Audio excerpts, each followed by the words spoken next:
Welcome, everyone. Today, we're diving into a story that flows like a river itself, a mystery across time.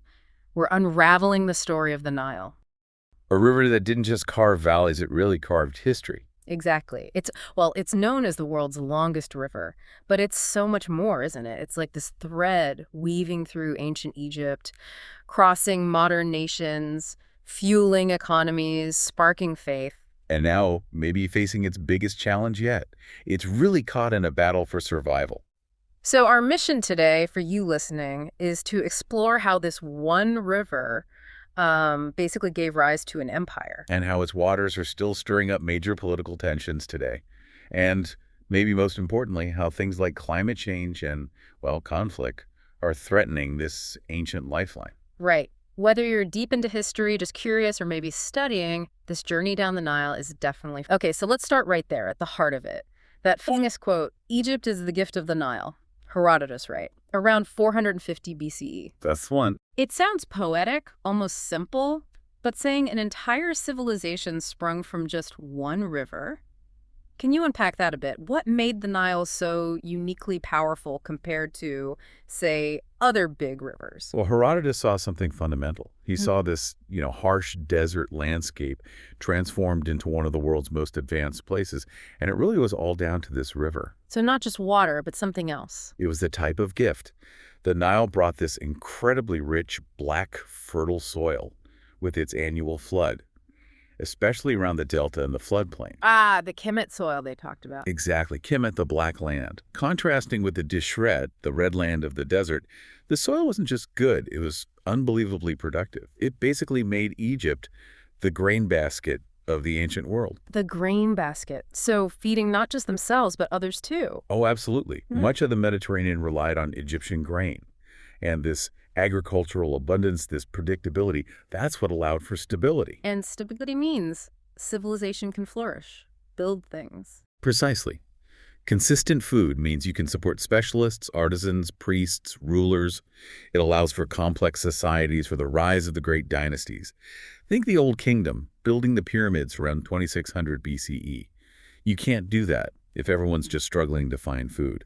That makes sense. And it shaped power itself, you mentioned. The pharaohs. Deeply.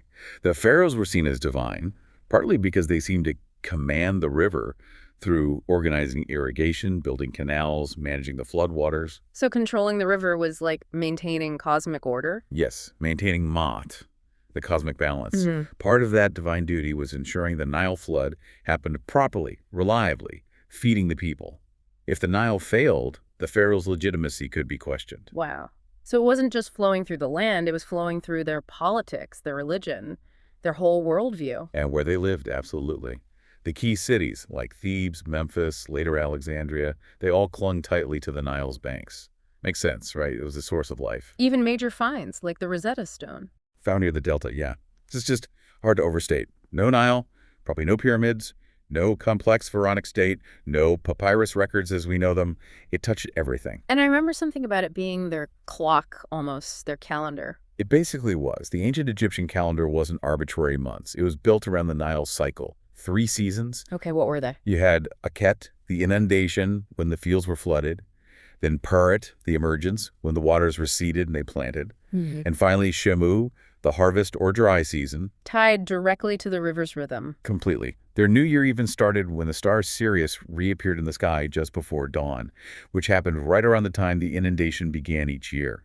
A celestial sign marking the river's rebirth and theirs. It's just incredible. A calendar, a highway, the foundation of belief, all from one river. It really was their everything. A natural highway, too. Forget roads through the desert for heavy stuff. Boats carried the massive stone blocks for the pyramids, grain downstream, papyrus scrolls, fancy goods like incense from Punt, trade with Nubia, Byblos, Connecting the whole kingdom. and beyond. This system, this Nile-centric civilization, it lasted for over 3,000 years. That's longer than ancient Rome or Greece lasted as dominant powers, all thanks to the river. And culturally, it was divine, too. Oh, definitely. Seen as the tier of Isis, sometimes a sacred gift, even their afterlife beliefs were tied to it. The East Bank, where the sun rose, was for the living towns, temples. The West Bank, where the sun set, was for the dead tombs, the Valley of the Kings. Following the sun, mirrored by the river. Amazing. Okay, so we have this image of the Nile as Egypt's creator. But the river itself, its source, was a huge mystery for so long, wasn't it? A massive mystery. The ancient Egyptians themselves, they called it Idru, just the river, as if it needed no other name. And they sort of believed it had no earthly origin. It just was eternal. Didn't the Romans try to find it? They did. Emperor Nero sent an expedition around 60 CE, sent soldiers south trying to follow it back, but they basically vanished into the Sud Marshes in what's now South Sudan. The scale and difficulty were just too immense back then. So it remained an enigma. What's the geological story we understand now? How did this giant river actually come to be? Well, geologically speaking, the Nile is quite the masterpiece. It wasn't always this super long river. Its earliest form might go back maybe 30 million years, but probably is a much shorter river system, maybe linked to what we now call the Atbara River, one of its tributaries. 30 million years. Yeah. Wow. So how did it become the, 6,650-kilometer giant it is today? That's a huge journey. It took incredible geological forces and time. A key factor seems to be a hot mantle plume. Think deep, deep heat from within the earth under the Ethiopian highlands. This plume essentially pushed the landmass up. Lifted it. Yeah, lifted the whole region over millions of years. And this created a gentle but persistent northward slope across that part of Africa. Wait, northward? That feels wrong. Rivers flow downhill, usually south from mountains, don't they? How does it flow north towards the Mediterranean? It does seem counterintuitive, you're right. Most major rivers follow the general slope southwards. But the Nile flows north from Central Africa because of that massive ancient geological uplift in the south near its sources. It created this unique northward path against the grain, you might say. So it's literally flowing uphill relative to what we might expect. Not uphill, but on a northward tilt created by those deep earth forces. It's like the planet itself sculpted this path. A ribbon tied by the planet's own deep forces, as someone nicely put it. That is genuinely mind-bending. Okay, so not one single source, but we now know it has two main branches, right? Exactly. That's where the modern understanding comes together. You have the White Nile, which is the longer branch. Its ultimate source is debated, but it flows out of the Lake Plateau region of East Africa. Think Lake Victoria, Lake Albert. Yeah. The Kagera River flowing out of Lake Victoria is often considered the most distant headstream. Okay, the White Nile and the other. The Blue Nile. This one starts much further north, bursting out of Lake Tana in the Ethiopian highlands. It's shorter than the White Nile. But it's the powerful one. Very much so. Despite its shorter length, the Blue Nile contributes something like 80% of the Nile's total water volume, especially during the flood season. And crucially, it carries most of the fertile silt, that rich sediment from the Ethiopian highlands. The stuff that made Egypt fertile. That's the stuff. And these two giants, the White and Blue Nile, where did they finally meet? They converge in Khartoum, the capital of Sudan. From Khartoum northwards, it's just the Nile, one massive river flowing towards Egypt and the Med. And you said this full system from Central Africa all the way north is relatively recent. Geologically speaking, yes. The connection, the unified flow we see today from the equatorial lakes all the way to the sea probably only established itself around 25,000 years ago. Maybe linked to climate shifts during the last ice age, causing those big lakes to overflow and carve a path northward to connect with the existing Blue Nile system. So the Nile we know is a product of deep geology, shifting climates, and just immense time. Cosmic patience, as you put it earlier. That sums it up pretty well. Mantle plumes, tectonic shifts, ice ages, rainfall patterns. It all had to come together over millions of years to create this single, unbroken lifeline. It's not just a river on a map, it's a living geological timeline. Now, it's so easy to just think Nile, Egypt, because of everything we've discussed about ancient Egypt, but that's really only one chapter of the story, isn't it? This river crosses a lot of borders. Oh, absolutely. It's fundamentally an international river. It flows through or forms a border for a staggering 11 countries. 11. Wow. Can you list them? Sure. Its basin includes Burundi, Rwanda, Tanzania, Kenya, the DRC, Uganda, South Sudan, Ethiopia, Eritrea, Sudan, and finally Egypt. It connects a huge swath of Africa. So for all these nations, it's not just like a geographical feature. It's crucial. It's survival. For millions upon millions of people, take South Sudan, for example. In many areas, the Nile, or its tributaries like the White Nile, provides the main source of drinking water.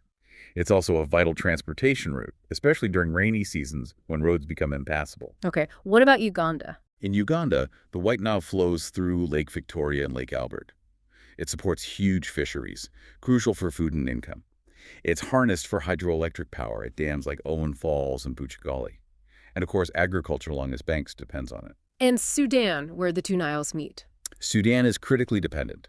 The convergence at Khartoum creates extremely fertile land, particularly the Gezira scheme between the Blue and White Niles, which is a massive agricultural area.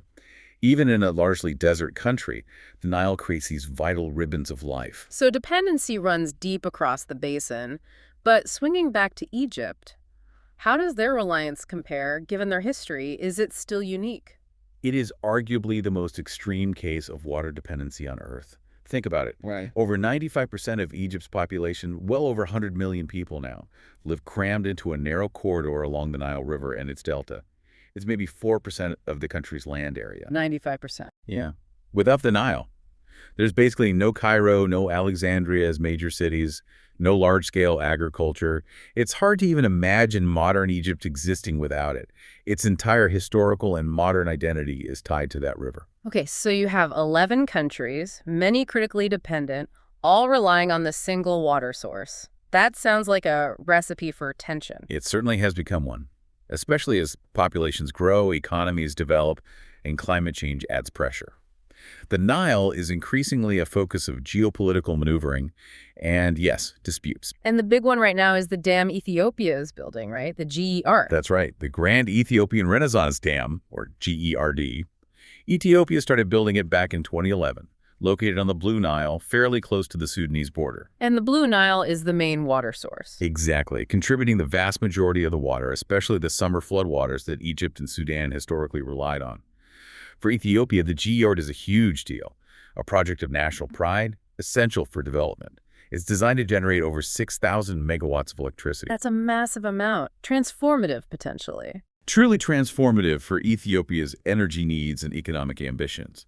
They see it as their sovereign right to use the water resources originating on their land for their people's benefit. Okay, so that's Ethiopia's perspective. But downstream, in Sudan and especially Egypt, I imagine they see it very differently. Very differently. For them, particularly Egypt, the GRA is a source of profound anxiety.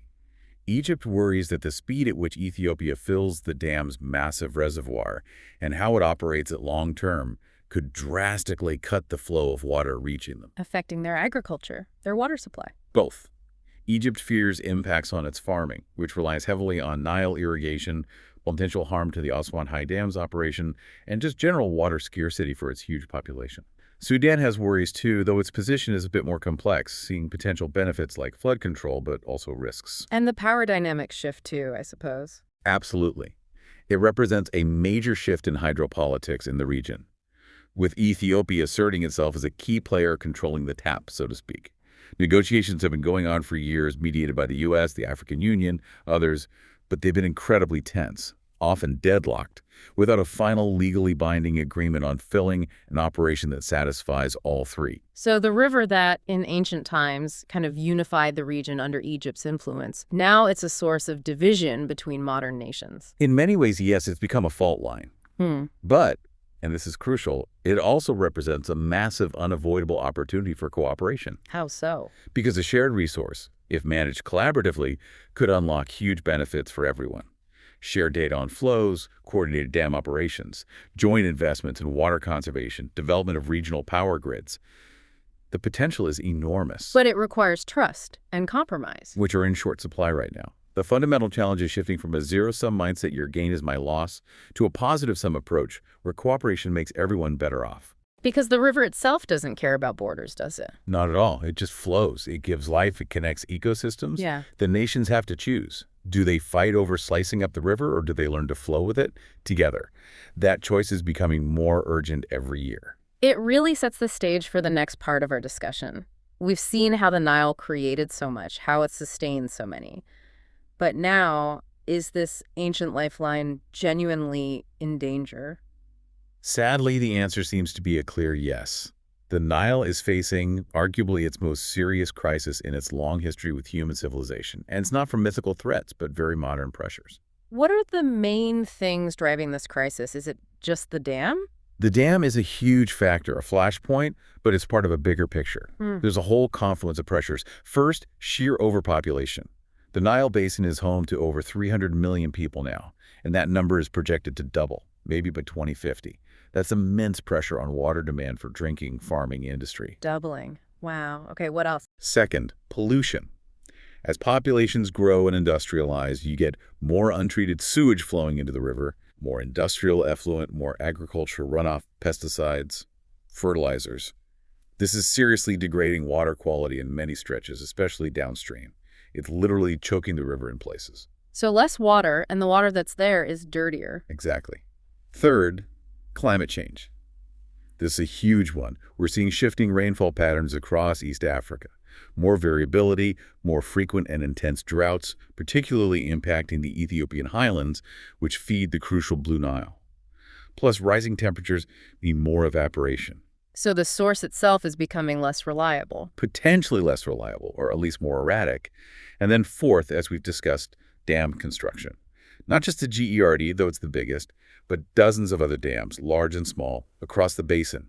Each one alters the river's natural flow, traps sediment, and impacts downstream ecosystems and water availability. It sounds like a perfect storm of problems. You mentioned the GRD again. Where do things stand with that right now, with the filling and the talks? Well, as of 2024, Ethiopia announced it had completed the fourth and final filling of the GRD's reservoir. This was done, again, without a comprehensive binding agreement with Egypt and Sudan, leading to strong protests, especially from Cairo. So the dam is basically full. The reservoir is full, yes. Talks have periodically resumed, often under the auspices of the African Union or other mediators, but they remain really difficult. The core disagreements persist. What are those core stances, boiled down? Egypt insists on a legally binding agreement that guarantees what it sees as its historic water share, ensuring minimum flows during droughts and regulating the dam's long-term operation to protect its Aswan High Dam. They frame it as an existential issue. And Ethiopia? Ethiopia emphasizes its sovereign right to use its natural resources for development. They argue the dam will actually benefit the region, including regulating flow, and resist what they see as attempts by downstream countries to maintain outdated, colonial-era water allocations that disadvantage upstream nations. They prefer guidelines rather than rigid, binding rules they feel could hamper their future use. You mentioned colonial-era agreements. Those old treaties, they're still part of the argument. Very much so. They hover over everything. There's the 1929 Nile Waters Agreement, brokered by Britain essentially between Egypt and its colonies upstream. It gave Egypt a massive allocation and veto power over upstream projects. Veto power. Wow. Yeah. Then the 1959 agreement between just Egypt and Sudan divided the Nile's flow between themselves, allocating the lion's share to Egypt after the Aswan High Dam was planned. But Ethiopia wasn't part of either of those. Or the other upstream countries. Nope. Ethiopia wasn't independent or wasn't consulted in 29, and neither it nor any of the other 8 upstream nations were party to the 59 agreement. This is a major source of grievance for them. They say, why should we be bound by deals we never signed that ignore our needs? So they tried to make a new agreement. Yes. That led to the 2010 Cooperative Framework Agreement, often called the Entebbe Agreement. Several upstream countries signed it, proposing a framework for more equitable water sharing and management across the entire basin. Right. But Egypt and Sudan refused to sign, citing their historic rights under the older treaties. so you have conflicting legal frameworks, intense national interests, environmental pressures. It's not just about water, is it? Not at all. It's environmental, yes, but it's deeply legal, political, economic, and intensely emotional. National pride, history, future aspirations, it's all tied up in the Nile. Is there a way forward? What's this hydrodiplomacy idea? Hydrodiplomacy is basically the push for a new approach, moving beyond confrontation towards cooperation. It involves things like transparent sharing of scientific data about rainfall and river flows, joint technical committees to manage dams, investing in water-saving technologies together, and maybe finding ways to share the benefits, like electricity generated more broadly. So finding common ground based on the shared reality. Exactly. Because the stark reality is, if the Nile ecosystem collapses, if the water becomes too scarce or too polluted, everyone suffers. Upstream, downstream, the river connects their fates, whether they like it or not. The question is whether the politics can catch up to that ecological reality. It feels like the Nile, which birthed so much history, is now presenting us with a critical test for the future. I think that's absolutely right. It's a test of our ability to manage shared resources in an era of growing scarcity and climate change. A Yeah. test of cooperation itself. So, reflecting on this whole journey down the Nile, from ancient gods watching the floods to modern satellites monitoring dam levels, this river really has seen it all, hasn't it? It truly has. It's quite rare, I think, to find a single natural feature, a river that has simultaneously been a creator, a life giver, a battleground, and a profound teacher, all at the same time for so long. What strikes me most listening to all this is that the Nile isn't static. It's not just water flowing. It feels like a living story. A story of life, definitely, but also conflict, abundance, but now scarcity, deep memory, but also urgent responsibility. That's a really powerful way to put it. In the ancient temples, the Nile's rhythm was sacred, predictable, divine. Yeah. Now you look at satellite images, climate projections, political tensions, and you see a lifeline under incredible strain. But in both views, the ancient and the modern, it kind of holds up a mirror to us, doesn't it? It absolutely does. It reflects how we organize ourselves, how we build societies, how we use resources, how we share or fail to share, how we ultimately survive. And maybe how we need to learn to cooperate again, perhaps more urgently now than ever before in its long history. That really is the core message, I think. Because ultimately, the Nile doesn't belong to one country or one political ideology or even one generation. It belongs to the entire, vast, living mosaic of people and ecosystems it nourishes, across all those borders, languages, cultures, and deep time. So maybe the next time you, listening, look at any river, big or small, think of it not just as water, but as a living legacy. A connection to the past, yes, but also a partner in our present civilization. A reminder that nature isn't just a resource for us to exploit. It's a fundamental partner, deeply woven into our story. And perhaps the Nile, specifically. It isn't just about understanding the past. Its future might just be the critical test of our future. How we handle this challenge might say a lot about where we're heading.